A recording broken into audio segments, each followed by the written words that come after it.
ल साथीभाइहरू हजुरहरूलाई हाम्रो मर्दी हिमाल ट्राउट एन्ड रेस्टुरेन्टबाट एकदम स्वागत छ हैन। ल म चाहिँ यता मुहान साइडतिर आएको छु, यताबाट म भिडियो बनाइरहेको छु है। हाम्रो ट्राउट फार्म सर र मेरो घर चाहिँ केटा हो, यो घर चाहिँ मेरो हो है केटा। यो घर चाहिँ मेरो, साइड चाहिँ अगाडि छ, यहीँ अगाडि आँखा अगाडि।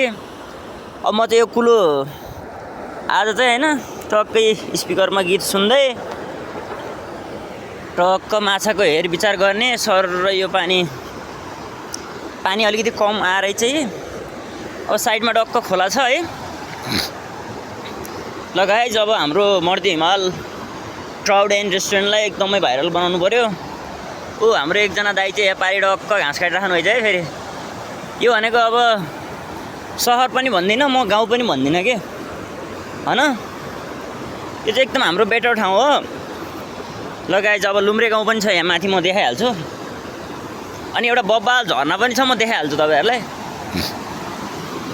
पहिला यसलाई चाहिँ यहाँ राखौँ हैन। अब पानीको हालत हेरौँ गाइज। यहाँ हेर्नु त, यत्रो झाँसहरू लिएर आएर अब रोकेर पानी त आउनै दिएको छैन। अब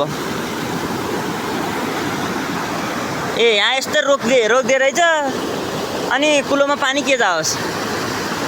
लगाएछ हेर्नुहोस् त झरना, हेर्नुहोस् त झरना। हाम्रो सर र मर्दी हिमाल ट्राउट फार्मको अगाडि डाँडा पनि हेर्नुहोस् गाइज, उतापट्टि बवाल डाँडा छ। अनि सर र हाम्रो यो लुम्रे गाउँ हो हैन।